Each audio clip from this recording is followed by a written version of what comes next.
What if everything you knew about healthy eating was backwards? The classic food pyramid, long held as the gold standard for nutrition, is now being challenged. Sugars and processed foods are being pushed down. Healthy fats and proteins are moving to the top, replacing carbs. This flipped pyramid promises to change how we eat, think, and fuel our bodies every single day. Here's more.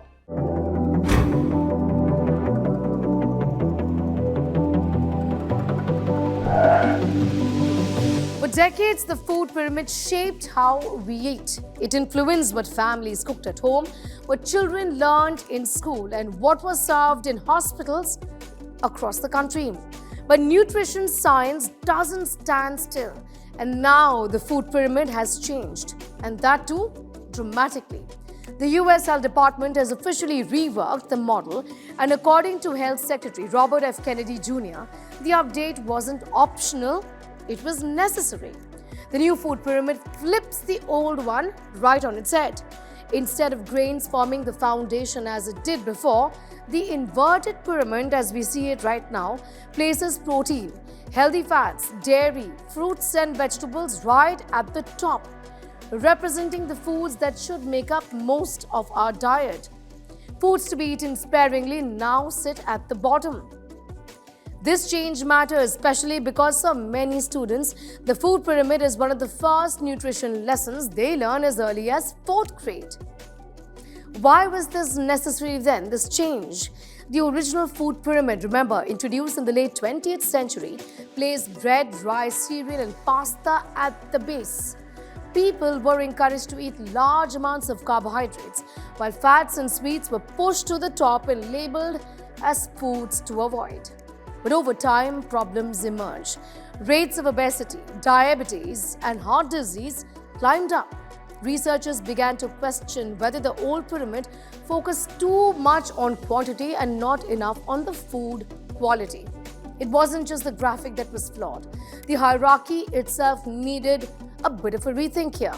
Grains, once the foundation of every meal, have now been reduced to the smallest portion in your plate. Ideally, of course. In their place, protein, dairy, healthy fats, fruits and vegetables dominate this new pyramid. So why were carbs really emphasized on back then? Well, at that time, carbohydrates are viewed as an efficient energy source, especially in a world recovering from food shortages and economic instability. But that context no longer reflects modern lifestyles. A broader definition of health, one of the most noticeable updates is the addition of physical activity as a foundational element. This reflects a major shift in thinking. Health isn't just about what we eat, it also is about how we move. Daily activity is now considered essential to overall well-being. Another major change is the focus on whole foods. Whole grains, fruits and vegetables are prioritized over refined carbohydrates. Foods like brown rice and whole wheat bread provide fiber and sustained energy, while fruits and vegetables deliver essential vitamins, minerals, and antioxidants. Now, rethinking fats. Perhaps the most controversial shift is how fats are treated. Instead of avoiding fats altogether, making them the big villain right out there, the new pyramid distinguishes between healthy and unhealthy fats. Olive oil, nuts, seeds, and fish are encouraged for their heart and brain benefits. Trans fats and excessive processed fats are discouraged. But fat itself is no longer the enemy. And that really is my favorite change. The old approach was about highly processed foods, added sugars, refined carbs, and chemical additives were actually allowed in moderation. That you can consume some amount of it. But the new approach is a little drastic. It's a strong push, a much needed one, to reduce ultra-processed foods, added sugars and refined carbs altogether. The emphasis is now on real, minimally processed foods. For years, critics argue that fat was unfairly vilified while sugar was quietly protected, and I completely agree with that negative campaign. That era is thankfully ending. Dairy and protein take center stage here. Previously, low-fat or skim dairy was recommended, while full-fat options were discouraged. Now, cheese and other dairy products sit at the top of the pyramid, with full-fat milk approved for both general diets and school meals.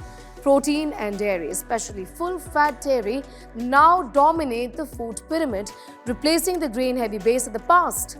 Saturated fats are no longer demonized. They're considered healthy when consumed in moderation. This marks the end of the long-standing campaign against healthy fats. The bigger picture, the updated food guide also promotes hydration, mindful eating, regular physical activity. The pyramid isn't just a change in shape, it's really changed the philosophy and the way we look at food. One moment, one bite. What started as a simple love for Golgappa turned into a medical shock no one saw coming. A Pakistani woman took a single bite of her favorite street snack, and that one mouthful left her with a locked jaw. Years of discomfort and the possibility of surgery. Something similar also happened in India. This is the story of how a harmless snack became a lifelong problem. We're telling you about a rare yet serious complication associated with jaws getting locked. Here's more.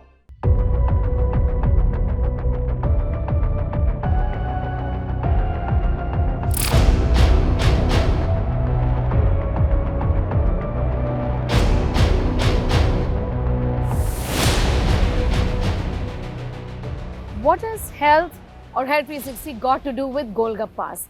So while we were researching for our stories, really, we came across something that we found interesting and confusing for a second, actually, because it had a connection with Golgappa. So we decided to have a cheat day today and also tell you about this rather uncommon medical problem. Uncommon but serious nevertheless. First, the cheat day.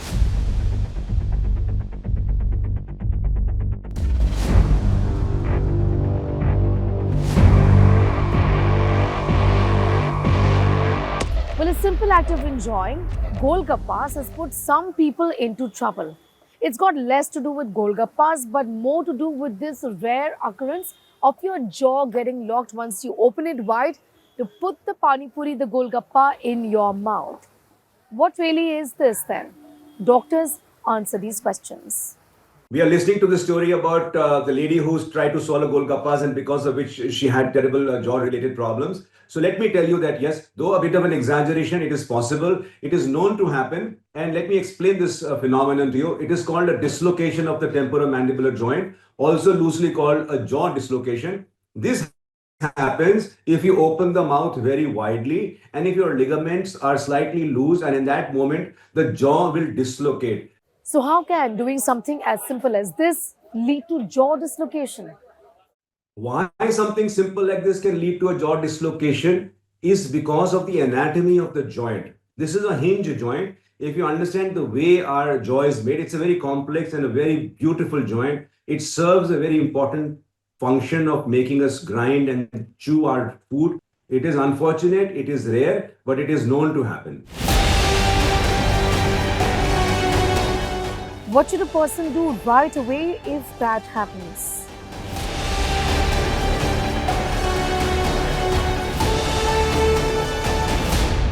The process of opening up this jaw dislocation or locked jaw is by taking your thumb, maybe protect your thumb with a gauze or a handkerchief, put it inside the person's mouth and then yank the mouth down and then push it back. So when you pull it down and push it back, the joint that has got dislocated will come back to its original position. There is usually a very satisfying click that you hear when the joint goes back into position and the person feels better and safer after that. Be sure to put a restraining bandage for some time so that the jaw does not dislocate again, because the ligaments and muscles have become a little loose. If you cannot do it yourself, you must rush to an emergency. It is a simple procedure. Doctors in emergency are trained to handle this.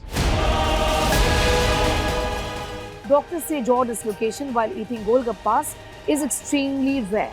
It can happen in other cases also if you open your mouth extremely wide. As long as you don't force your mouth wider than usual, you should be okay. Well, that brings us to the end of this edition of Health360. We hope you enjoyed watching the show as much as we did, putting it together for you. All our reports are going up on our website, that is indiatoday.in. Also on India Today's social media handles, that's X or Twitter, Instagram, Facebook and YouTube. Our hashtag is Health360, Health360 Plus. Do not forget to like, subscribe and share. Until next time, take very good care of yourself. Thank you for watching.